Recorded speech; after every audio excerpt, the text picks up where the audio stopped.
Next stage, cutting flooring. As you can see, I got the beams are all up. And believe it or not,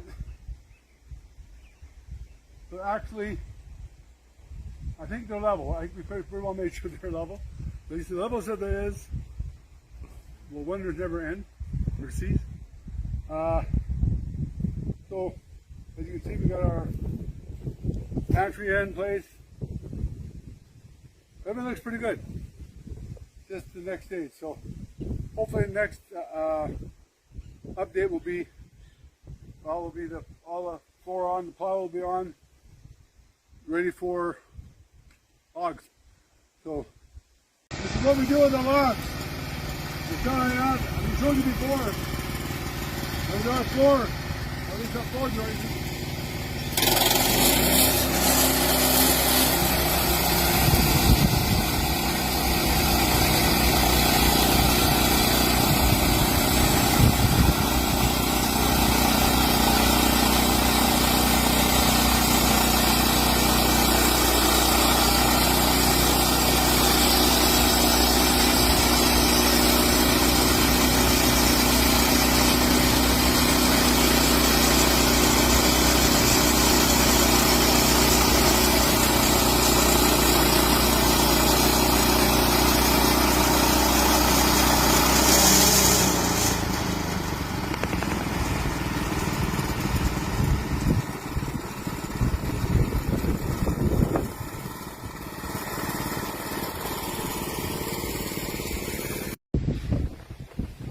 Last screw.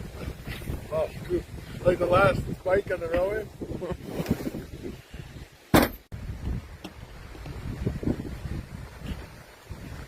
So here I am standing in our living room. Well, at least on the floor. The floor is done. We got some stuff doing the rim board outside. We're going to double up on it because of the logs for a little more support and strength. But yeah, that's it. The floor is actually on. This is our view. Of course, we won't have any view from here because that'd be a wall and stuff, but anyway. And happy Canada Day. And underneath the plywood is the opening to the pantry. For safety's sake, I put it there because that might just fall through. Left that one corner open because that's where all the plumbing's coming in, so it's just easier for me to get the plumbing to get it roughed in. And then after that, it's not a big deal to have to go into the crawl space opening to take care of it. And it's quite a good crawl space. It's quite large. You can almost squat walk in there. Anyway, so there it is. That will be what we look at. Although maybe not quite as windy as this. And the horses are, you can see a little trail there. I goes across where I built the bridge, and in behind there's a big meadow. That's where the horses are right now, and they're loving it. They probably up over to have a visit with them tonight. Cheers. Okay, we're going to just show you the process from this to a standing log ready for assembly to the next log or whatever we're framing up against. So basically, we'll do that. We make our cut. Where this log is going to be 7 inches, 7/8 of an inch, and probably have about a 4-inch curve. So we'll do that first, and that'll give us the right length because the next log we put on, we got one log there and another log to put on, and that'll bring us to our first window, which will be conventionally framed. So we want to make sure that all of the logs end up being exactly where they need to be, where the framing starts for windows or doors or whatever. And all those areas where the framing is going to be above and below the windows will be all done rock work. I'll be looking for some nice cool rocks to put in there. So it'll be rock, timbers, and log.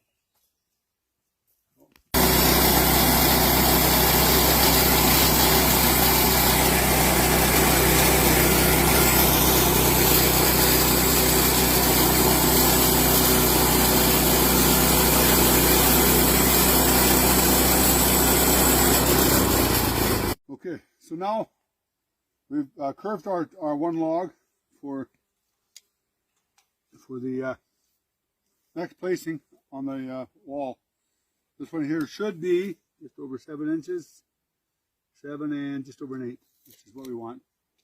So that'll made up properly where the conventional framing will go from there for the window set. Now what I gotta do is I gotta find center. So measure basically, this is 8 3/4, so 4 1/8 the center, which is, using my good eyeball, is about there. And I'm gonna do the same here, edge of the width. They're not exactly the same all the time. So 7 3/4, so go 3 5/8.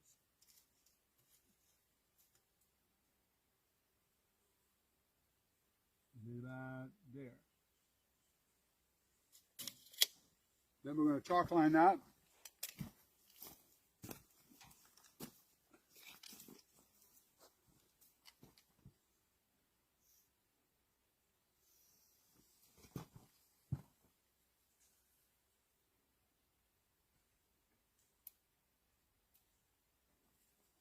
And after I've chalk lined, I'll use the reason I'm chalk lining it now. It'll be cut out later on, which you'll see when we get to that point. But for now, this gives me a point of reference for making it square. When I cut off this end here, it needs to be square and flush so it fits perfectly on the floor. Not all cantilevered or whatever.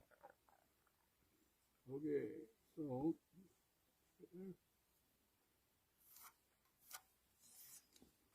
okay, so that's on. Now, the cutoff. Pull up is something I designed, and hole I kind of both designed it for the end here.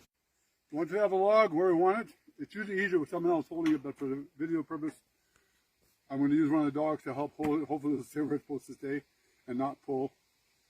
But yeah, this is where we're going to square it. So, we're going to flash her up.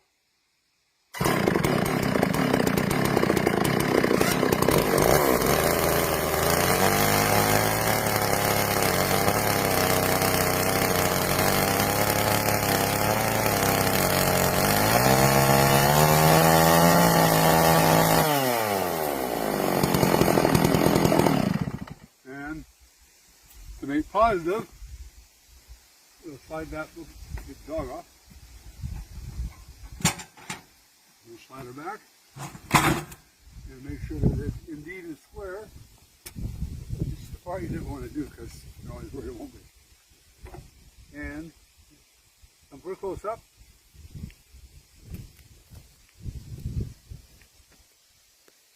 There you go. So she's square this way, and you can see the line here. On top, it's square both ways, so it's square this way. I can't take it that way because the log's on the round, but I know that if I'm on that line and I'm straight here, it's straight both ways. So, now we'll go to the next stage. Okay, so normally on greener wood, I'd peel those with my log peeler, and then I would just find the sand at the end for any jagged edges, smooth out a bit. These logs, the bark's off, the logs are still good and sound. Bark's already off, so it's good to sound now.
Okay, so the log has been prepped to this stage, sanded, and marked for the next stage.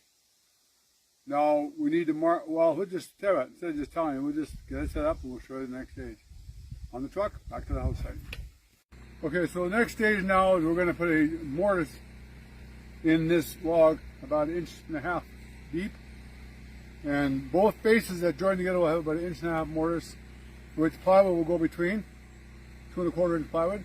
And that will create a lock between the two, air lock and an integral lock for strength. So that's how we'll join them. So right now I'm just doing a straight line with a saw. I need a couple cuts and then use the power saw to finish it off.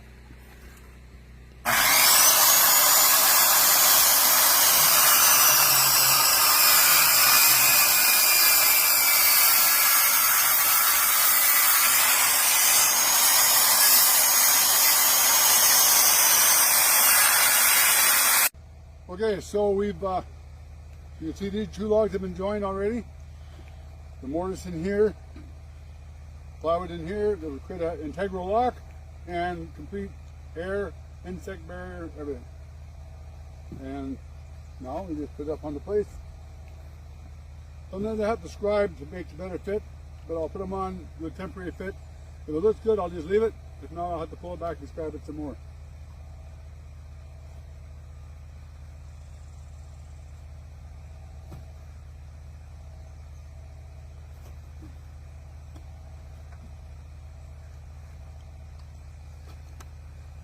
And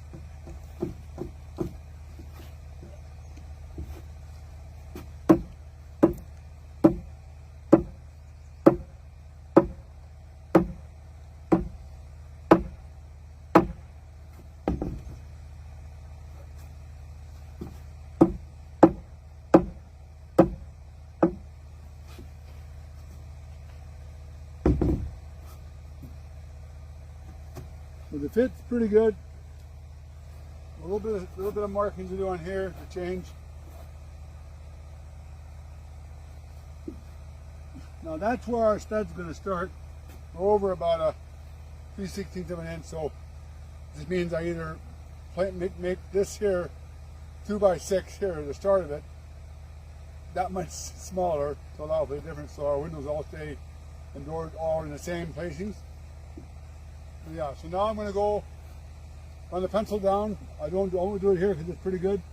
If there's any flat spots where I've cut with a saw, I'll go along like this and scrap it all down, then sand it down so that everything flows into each other with no curve showing.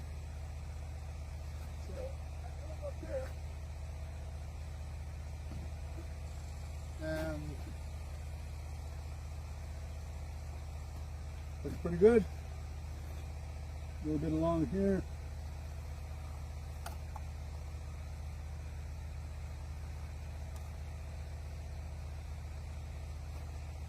That's pretty good. Yeah, nice and good. And then these will be chinked afterwards for extra. So they're chinking in all these seams as well when they're together. So there's absolutely no air transfer, no wasted energy, no insects, no nothing. Better than the old style where we used to build them like horizontal, and scribe them and then lay them down and shove them full of insulation. They keep chaining all the time, they keep shoving insulation. Every indigenous bug in the country lives in their walls because they got all the food on one side and they got shelter in the middle of your log. This way, no bugs, no nothing. I don't like rodents, I don't like bugs. I want my whole spotless, clean. Even out here in the country. Anyway, I'll scribe and put it back up. Okay, well, we're not finished the header yet. And of course the window's got to go in here. It's a flush fit window. But it's moments away from that. The square, good. You actually have got the start of a wall up on the house. And with any luck and good fortune, we might not have this wall done tomorrow, but because the log work takes a lot of time. But this is the vertical log or stockade style. We did it before many years ago. I like it because it's super strong. The nice thing about it is that because you're on the bias that way, there's basically no shrinkage. Even green logs, these aren't green, these are seasoned, but even green logs will only shrink about a 1/2 inch on the vertical. Whereas when you're on compression on the horizontal, you can get up to 3.5, 4 inches of shrinkage. And it's a constant hassle. And we had a 9,000 square foot log lodge. You can stand 4 feet away on a windy day and feel the air blowing through there. It's beautiful to look at, but not very efficient and not very warm or cold. So I love this. You can do the whole thing by hand. This is all put up by hand. We don't need a machine. So you can build as long as you want to build doing this way, you can handle it. You can handle it to about a 13-inch log, 14-inch. Relatively comfortable to put up into place. It's still a lot of work, but after 14 inches, it's getting pretty hard to maneuver. And they're locked, like I said earlier, no air can go through there. And when the chinking's on, then they're completely sealed. And it looks pretty cool too when you do whatever color. I'm not sure what I'm going to use for color. I'm doing kind of a blue, dark blue chinking, but we'll see. Between me and the person behind the phone. Anyway, the start of our house walls today. We'll keep you posted on what's going on. Yeah, buddy.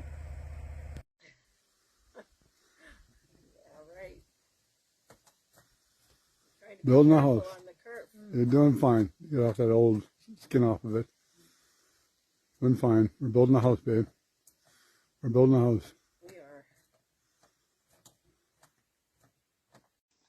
Well, I've got to show you off my new saw.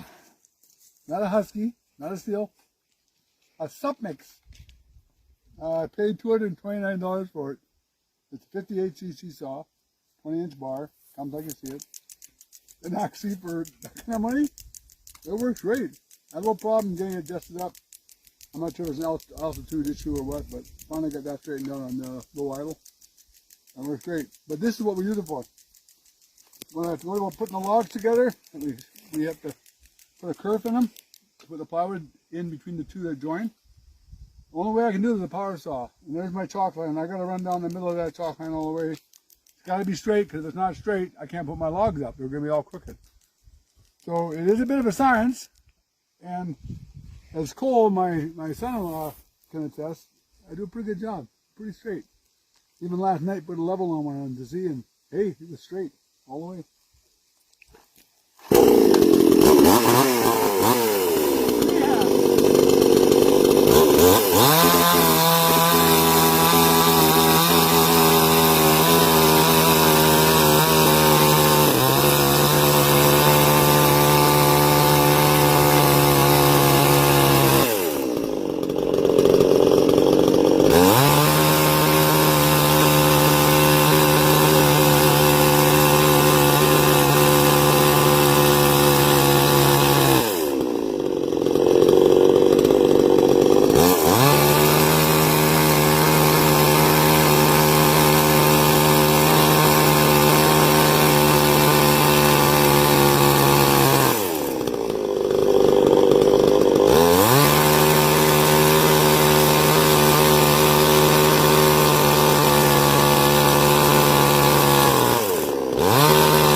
Now you see how straight my power saw cut was. Chalk line is a reference. Same distance apart on either end. Well, that's freehand with a power saw. Needs to be about 1.5 inches deep.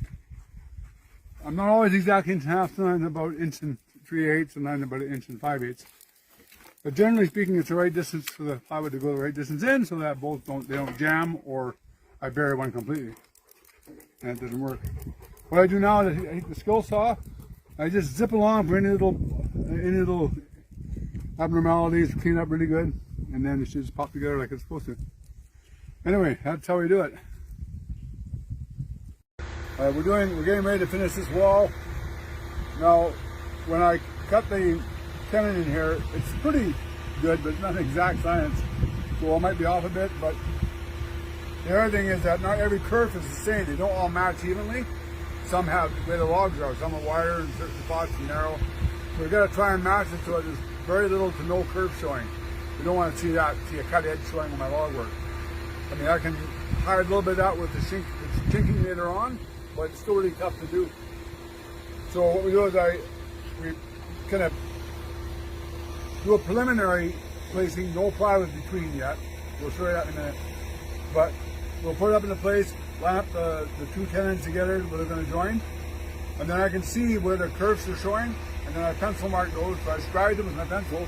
So I'll move them out, mark them down, where however the log moves to mate each other equally, and then I'll mark them off, and then I sand off those areas. Most of this has been done, but a couple of those spots I want to touch up.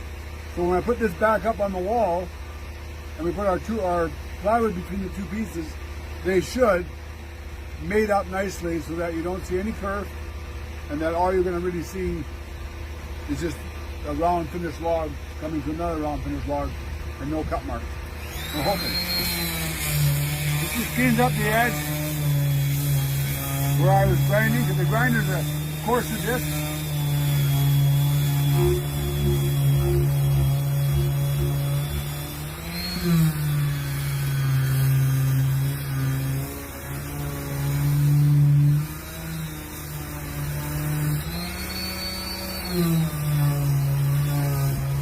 Then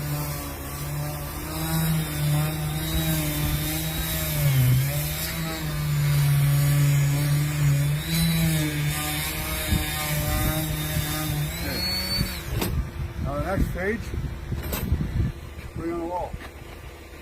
I'm so confident that it's where it needs to be. We put our strips in. These are our joining strips. Like I mentioned before, when we go together, it ends up creating a lock between the two.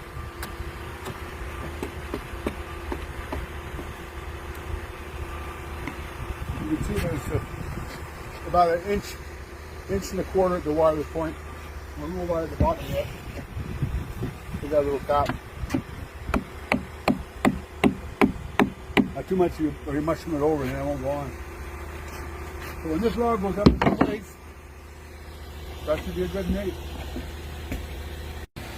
Okay, so now we got our log ready to go in place. This is our second last at the corner log down there. We're getting close.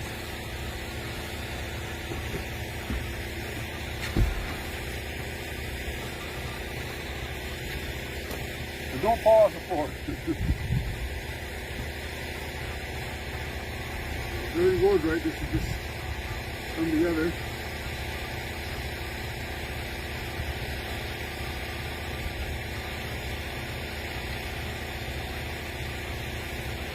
Come on.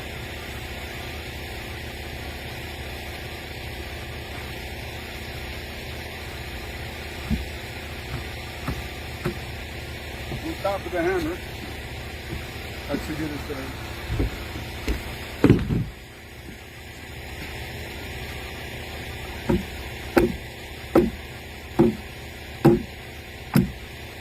Going in. So now my camera person will have to hold the block of wood and grab it in place, and then ready for the final corner log, and then this wall. Okay, so now I'm going to show you how we do the we level all the logs off so that everything's perfectly level and square like it's supposed to be. It's a bit of a job getting this all set up here, but it should work okay. So the hardest part trying to start this thing in this position. Okay. Anyway, out of the way.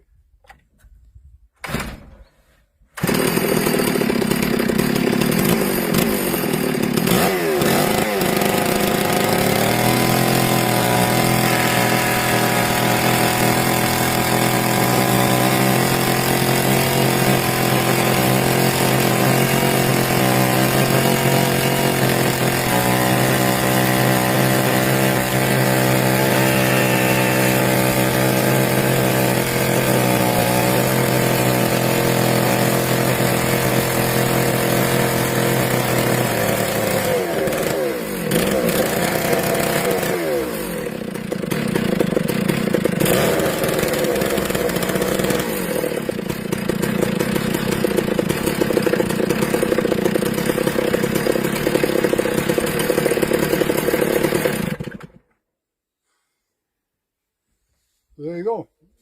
There's the pieces of the log that came off. And when this framework comes off, you can see the other end. How that was done. You can see the other end. Oh, camera person. That's what we end up with. Then we'll sand around the top so they got charred a bit there and splintered. We'll sand it off by hand. But that's what these will look like that now. So right now we're all integrated, level flush. Up, and then we'll start there and carry on the process. That's how it works. Now pull it all back apart.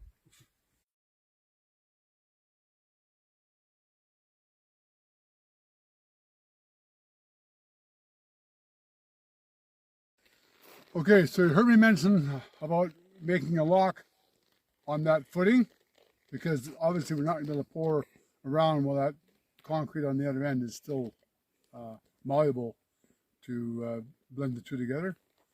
It's going to be set up by the time I get there. Doing it by hand, that's a lot of work to do with a mixer. Out in the bush where we are, there's no choice. We have to do it the way it works. And so a block had to be made, and that was just that's what I call it. I don't know if there's any engineering name for it. It's just something I came up with. And it works. So I'll draw a picture up here later on. I'll put it at the end of the video. I'll just show what a lock looks like. I'll explain to you just basically what it is. So the footings come down, like this here, in a full configuration, rectangular, square, whatever your dimensions are. About 3 feet from where you tie in your corners come. So let's say the corner's coming here, and then I'm going this way. I'll put the block about 3 feet down, because that's where we start. Basically what it is on the forms themselves, the forms run like this. I nail a 2x6 or screw 2x6 from the outside of the form into that 2x6 on each side. So basically you got your forms coming like this on the inside. Then it comes out full 2 inches, 6 inches, and then ends. Of course the forms continue on. But on the end of that, I now put a piece of plywood, the same height as the forms are, right down to the ground. And it gets screwed into the 2x6s on the end. So you got the two 2x6s that are screwed to the inside of the forms at a certain point, perfectly square, preferably. And then the plywood across, and through the plywood there is holes drilled for rebar. 3 or 4 pieces of rebar will go through that, maybe that far apart, and they go through about 3 feet in to the existing rebar that's already there that you've already put in for your footing. That'll get tied in. Excuse me, come through the plywood, and then stick out however long, until you don't want to tie that in with the rest of the concrete yet. So you pour your concrete from that point on. That's your start point. Where your lock is, that's your first start. Carry on to pour, screed, and pour, and tamp it in. Get it all. We get ready all the way around. You're coming to that last 2 feet. You've come around the next corner. You've turned the corner, and you're starting to come in that last 3 or 4 feet that you have to where you started, where your lock is. Then you're going to take your plywood off, because it's already going to be just about set, or at least maybe it won't be cured, but it'll be set. Unscrew the plywood, pull it off, slide it over the rebar that you've got, 2 foot or 3 foot of it hanging out, maybe 2 feet is plenty. Just slide the plywood off the rebar, so it's just hanging there loose, the rebar that you took off, or you pulled the plywood off. It's already locked into the concrete and tied in on the footing where you started, but that's just overhang sticking out. That comes off, you unscrew the screws that hold the 2x6 and you pop them out. So you end up with 2 2x6 inch slots of no concrete on either side. You can go 3 inches if you want, whatever you want to do. I went with 2 inch, full 2 inch. Those come out, that leaves your concrete goes like this, and then goes in like this, and then goes like that, out to where the plywood was, and then it's flat and finished. Right there, it's finished. So now the plywood's off, the 2x6s are out. Now I tie in the rebar that I pulled the plywood off of. Now I can tie it into the other rebar that's coming around the corner from the rest of the footing. Tie that all in, tie it just, however you want to tie it, make it good and secure. It's a footing. Then I continue to pour, which is, that whole time frame from there to getting it off ready to pour is like 5 minutes. And so I can carry on with my pour and then carry on until I get right to where my block was. Fill it right up in there, tamp it, lots of tamping, lots of vibration, lots of hammering on the side, really get it set in there really good on that lock.